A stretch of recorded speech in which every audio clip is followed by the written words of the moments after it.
Assalamualaikum warahmatullahi wabarakatuh. Perkenalkan, nama saya Rosmala Dewi Harahap dari kelas 12 MIA 1. Di sini saya akan menjelaskan materi sejarah bab 2 tentang demokrasi parlementer. Presentasi hari ini: A. Kehidupan politik Indonesia pada masa demokrasi parlementer. B. Berbagai gangguan keamanan. C. APRA. D. Pemberontakan Andi Aziz. E. Republik Maluku Selatan. Dan F.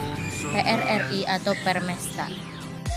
Pertama, Kabinet Nasir 6 September 1950 sampai 18 April 1951. Kabinet Koalisi Pemimpin Masyumi, program kerja meningkatkan keamanan dan ketertiban, konsolidasi penyempurnaan susunan parlemen, penyempurnaan angkatan perang, memperjuangkan masalah Irian Barat, ekonomi rakyat sebagai pondasi ekonomi nasional, hasil kerja politik luar negeri, bebas aktif Indonesia, masuk menjadi anggota PBB, perundingan dengan Belanda masalah Irian Barat, kegagalan masalah keamanan dalam negeri atau DI atau TTI, Andi Aziz, APRA, dan RMS. Kegagalan dalam perundingan masalah Irian Barat membuat Nasir mengembalikan mandat. Kedua yaitu Kabinet Sukiman 26 April 1951 sampai 1952. Kabinet Koalisi Masyumi dan PNI, program kerja tindakan tegas untuk menjaga keamanan dan ketertiban, memperbarui hukum agrarian untuk kesejahteraan petani, mempersiapkan pemilu, memperjuangkan Irian Barat ke dalam wilayah RI, hasil kerja hambatan kondisi keamanan, perseteruan berbagai elemen politik permasalahan dengan politik luar negeri Indonesia, kegagalan penandatanganan Mutual Security Acts dengan USA membuat Kabinet Sukiman dianggap tidak netral dan memihak blok barat sehingga DPR menggugat kebijakan tersebut dan Sukiman mengembalikan mandat. Yang ketiga yaitu Kabinet Wilopo 19 Maret 1952 sampai 2 Juni 1953. Kabinet Koalisi PNI, Masyumi, PSI, program kerja mempersiapkan penyelenggaraan pemilu, meningkatkan taraf pendidikan, kemakmuran, dan keamanan rakyat, menyelesaikan masalah Irian Barat dengan Belanda, menjalankan politik luar negeri, bebas aktif. Hasil kerja mengalami banyak hambatan seperti munculnya sentimen kedaerahan konflik dalam Angkatan Darat berujung peristiwa 17 Oktober 1952. Demonstrasi yang didukung oleh militer akibat campur tangan parlemen dalam urusan militer. Peristiwa Tanjung Morawa, Sumatera Utara. Pengembalian tanah perkebunan pada penguasa asing di atas tanah yang telah digarap rakyat sejak zaman Jepang. Kegagalan mosi tidak percaya dari pihak oposisi dan diakhiri dengan pengembalian mandat. Yang keempat yaitu Kabinet Ali Sastro Midjojo 31 Juli 1953 sampai 24 Juli 1955. Koalisi PNI dan NU, program kerja mempersiapkan penyelenggaraan pemilu, mengatasi gangguan keamanan, melaksanakan politik luar negeri, bebas aktif, penyelesaian pertikaian politik, pembebasan Irian Barat. Hasil kerja dibentuknya panitia pemilu, sukses menyelenggarakan KAA di Bandung. Hubungan dengan Cina membaik, kegagalan memperjuangkan Irian Barat ke dalam wilayah RI. Munculnya berbagai pemberontak, konflik dituduh TNI AD yang terus berkelanjut dengan mundurnya A.H. Nasution digantikan Bambang Sugeng. Kelima yaitu Kabinet Burhanuddin Harahap Agustus 1955 sampai 3 Maret 1956. Kabinet dari Partai Masyumi, program kerja melaksanakan pemilu secara baik, memberantas korupsi, membenahi konflik inter TNI, Angkatan Darat, hasil kerja terselenggaranya pemilu 1955 dengan baik, ditangkapnya Mr. Jojo Gondokusumo atas kasus korupsi di Departemen Kehakiman, mengangkat kembali A.H. Nasution sebagai KSADD, dibubarkannya Uni Indonesia. Belanda berhasil menentukan sistem parlemen Indonesia, kegagalan komposisi partai, pemenang pemilu yang saling berseteru. 6 yaitu Kabinet Ali Sastro-Mdjojo II 24 Maret 1956 sampai 14 Maret 1957.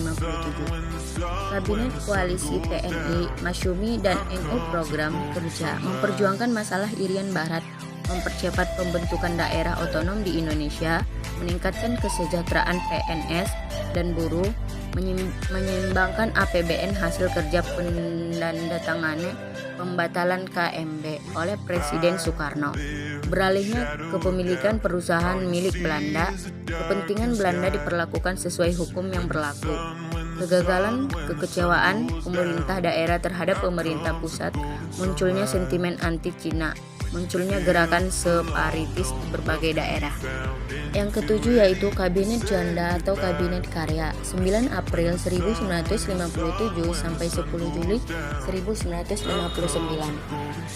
Disebut Jaken Kabinet atau Kabinet Kerja, yaitu kabinet yang disusun berdasarkan keahlian menteri di bidangnya.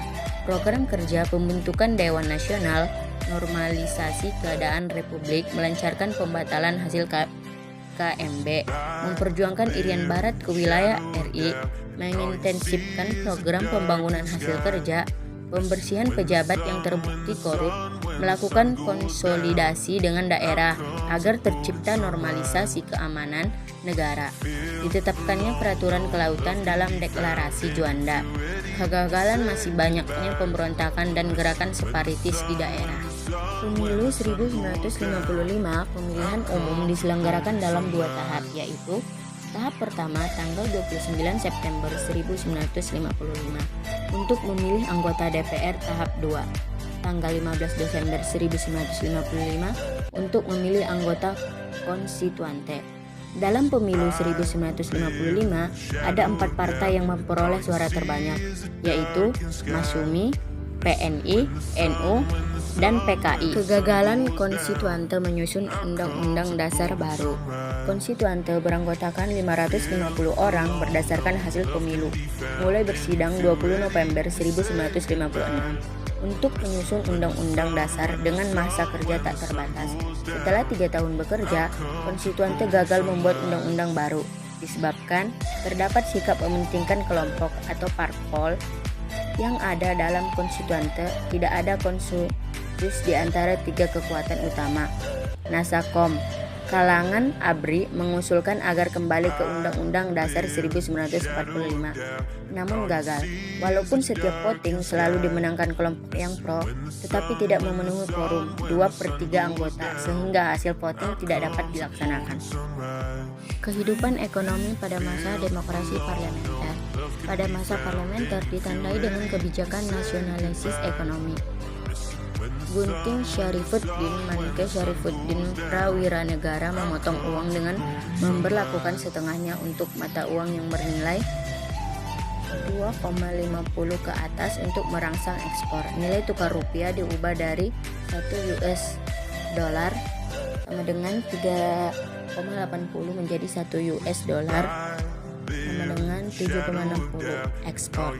1 US dollar sama dengan 11,40 impor Korea Bom, yaitu terjadi peningkatan nilai ekspor hingga 243%. Akibatnya adanya perang Korea pada masa kabinet Sukiman dilakukan nasionalisis DJaves Bank menjadi Bank Indonesia, diperkuat dengan Undang-Undang Nomor 11 Tahun 1953. Penandatanganan UU Pembatalan KMB 3 Mei 1956. Hal ini berakibat berpindahnya aset modal pengusaha Belanda ke tangan pengusaha non-pribumi atau etnis Cina. Sistem ekonomi gerakan Banteng, yaitu sebuah gagasan dari Dr. Sumitro Joyo Hadikusumo untuk melakukan pembangunan ekonomi baru atau mengubah struktur ekonomi kolonial ke ekonomi nasional. Sistem ekonomi Ali, Baba, Ali sama dengan pengusaha pribumi, Baba sama dengan pengusaha non-pribumi. Untuk dapat memajukan ekonomi pengusaha pribumi, harus bekerja sama dengan pengusaha non-pribumi. Kongres Nasional Importir Indonesia pada 19 Maret 1956 mengeluarkan kebijakan Gerakan Sesaat Berbagai Gangguan Keamanan. Gerakan DI atau TTI, pendiri S. M. Kartosuwirjo Tujuan mendirikan negara Islam Indonesia dengan kekuatan senjata, maka dibentuk Tentara Islam Indonesia. DI atau TTI berawal di Jawa Barat dan meluas sampai Jawa Tengah, Aceh, Sulawesi Selatan, dan Kalimantan Selatan. DI atau TTI di Jawa Barat. Latar belakang, penandatanganan Perjanjian Renville membuat RI harus menarik pasukan dari wilayah yang dikuasai Belanda. SM Kartosuwiryo dan pasukannya menolak persetujuan Renville dan tidak mengakui keberadaan RI. Pada 7 Agustus 1949, Kartosuwiryo memproklamasikan berdirinya Negara Islam Indonesia untuk menghadapi gerakan DI atau TTI. Pemerintah menjalankan strategi perang wilayah, yaitu mobilisasi rakyat untuk membantu TNI dengan taktik pagar betis. Yang kedua, DI atau TTI Jawa Tengah. Pemimpin Amir Patah dan Kiai Sumulangu. Amir Patah bertugas mengatur penggabungan laskar ke dalam TNI, sehingga dapat berkenalan dengan anggota laskar. Amir Patah membujuk anggota laskar berbalik arah mendukung DI atau TTI SM Kartosuwiryo. Pusat kekuatan DI atau TTI Jawa Tengah berada di Tegal, Brebes, Kebumen. Pada tahun 1994, DI atau TTI Jawa Tengah dapat ditumpas. Ketiga, DI atau TTI Sulawesi Selatan. Pemimpin Kahar Mujakar. Latar belakang, keinginan Kahar Mujakar agar seluruh anggota Komando Gerilya Sulawesi Selatan yang dibentuknya dimasukkan ke dalam TNI, tetapi tidak disetujui pemerintah. Pada Agustus 1951, Kahar Mujakar dan pasukannya melarikan diri ke hutan. Pada 7 Agustus 1953, Kahar Mujakar bergabung dengan NII Kartosuwiryo. Operasi perumpasan DI atau TTI memakan waktu lama karena A. menanamkan rasa kesukuan, B. mengenal sifat rakyat setempat, C. dapat memanfaatkan alam yang sangat dikenalnya. Pada 3 Februari 1995, Kahar Mujakar tertembak mati dalam sebuah kontak senjata. 4. DI atau TTI Aceh. Pemimpin Daud Beurewu atau Gubernur Aceh. Berlatar belakang, kekecewaan rakyat terhadap penurunan status daerah istimewa Aceh menjadi kepresidenan dalam Provinsi Sumatera Utara. Pada 21 September 1993, Daud Beurewu mengeluarkan maklumat yang isinya Aceh bagian NII Kartosuwiryo atas inisiatif KOL. Wasim diadakan musyawarah kerukunan rakyat Aceh. DI atau TTI Kalimantan Selatan dipimpin Ibnu Hajar melakukan penyerangan ke pos-pos TNI. Ibnu Hajar sempat menyerahkan diri, namun setelah merasa kuat kembali membuat kekacauan dengan bantuan Kahar Mujakar dan Kartosuwiryo. Pada tahun 1945, Ibnu Hajar diangkat menjadi Panglima TNI wilayah Kalimantan. PKI Madiun 1948. Pemimpin Musso. Latar belakang, kekecewaan terhadap Kabinet Hatta yang tidak mengikut sertakan golongan sosialisasi komunis. Kedatangan Musso dari Moskow membawa kebijaksanaan. Pada 18 September 1948, FDR atau PKI mengambil alih kekuasaan di Madiun dan Pati, lalu memproklamasikan berdirinya Republik Soviet Indonesia. Pemerintah bertindak menumpas pemberontakan PKI dengan melancarkan gerakan operasi militer di bawah pimpinan Kolonel A.H. Nasution. Pada 30 September 1948, Madiun berhasil direbut kembali. Musso berhasil ditembak mati. C. Atra. Pemimpin Kapten Raymond Westerlin. Tujuan mempertahankan kepentingan Belanda melalui negara.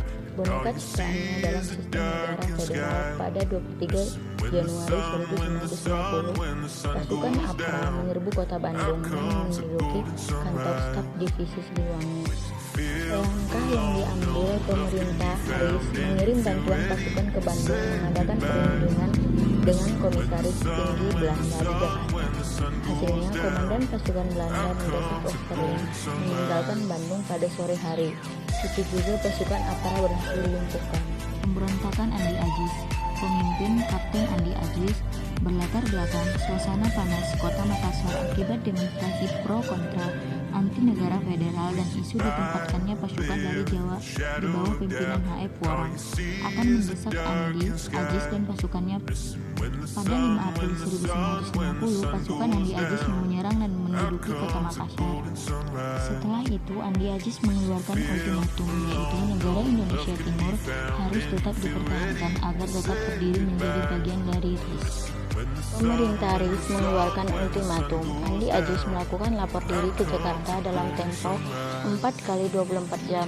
Pasukannya dilarang keluar dari asrama dan senjatanya diserahkan kepada APRIS.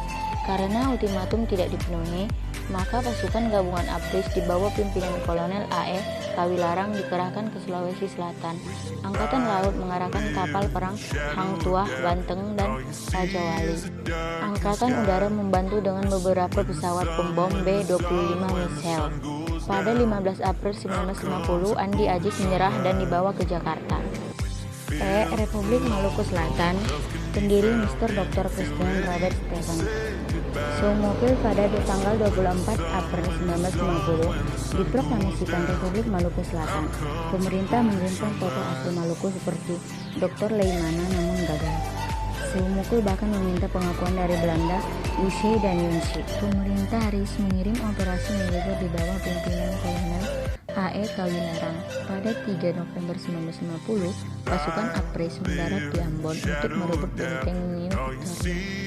Letnan Kolonel Slamet Riyadi gugur dalam pertempuran tersebut. Akhirnya kota Ambon dapat dikuasai dan perlawanan RMS dapat dilumpuhkan. Sisa gerakan RMS melarikan diri ke negeri Belanda. PRRI atau Permesta berlatar belakang kondisi politik sistem parlementer tidak mantap. Kabinet tidak bertahan lama atau jatuh sebelum melaksanakan program-programnya. Jabatan penting dan strategis diduduki oleh orang yang tidak berkompeten.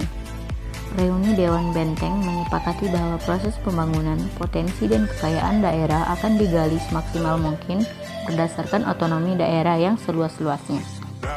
Letkol Ahmad Hussein memutuskan untuk mengambil alih pemerintah Sumatera Tengah dari Gubernur Ruslan Muljoharjo dengan alasan tidak berhasil membangun daerah Sumatera Tengah di Sumatera Selatan. Dibentuk Dewan Garuda yang menuntut otonomi seluas-luasnya. Dipertahankannya Dwi Tunggal Soekarno-Hatta meminta Kepala Daerah Sumatera Selatan Winorno Danut Mojo untuk menyerahkan kekuasaannya di Indonesia Timur. Letkol Sumul memproklamasikan Permesta yang meliputi Sulawesi, Nusa Tenggara, dan Maluku. Letkol Samuel menyatakan Indonesia bagian timur dalam bahaya sehingga pemerintah diambil alih oleh militer. Untuk meredakan pergolakan di daerah diadakan Munas dan Munap yang bertujuan membahas usaha pembangunan sesuai kondisi daerah. Pada 30 November 1950 terjadi usaha pembunuhan terhadap Presiden Soekarno di Cikini. Pada 10 Februari 1958, Ketua Dewan Benteng mengeluarkan ultimatum agar Kabinet Juanda mundur dalam jangka waktu 5 kali 24 jam. Pemerintah bertindak tegas dengan memecat tidak hormat Ahmad Hussein dan tokoh pemimpin Dewan Benteng lainnya. Pada 17 Februari 1958, proklamasi PRRI mendapat dukungan dari Kolonel DJ Somba. Pemerintah pusat bertindak tegas dengan melakukan operasi militer gabungan SEPTA di bawah pimpinan Jenderal Ahmad Yani. Pada 14 Mei 1958, pusat pertahanan pemberontakan di Bukit Tinggi berhasil dihancurkan. Pemerintah juga bertindak tegas terhadap gerakan Permesta dengan memecat Kolonel Somba. Pemberontakan PRRI atau Permesta dapat dilumpuhkan pada bulan Agustus 1958. Cukup sekian yang dapat saya sampaikan. Assalamualaikum warahmatullahi wabarakatuh.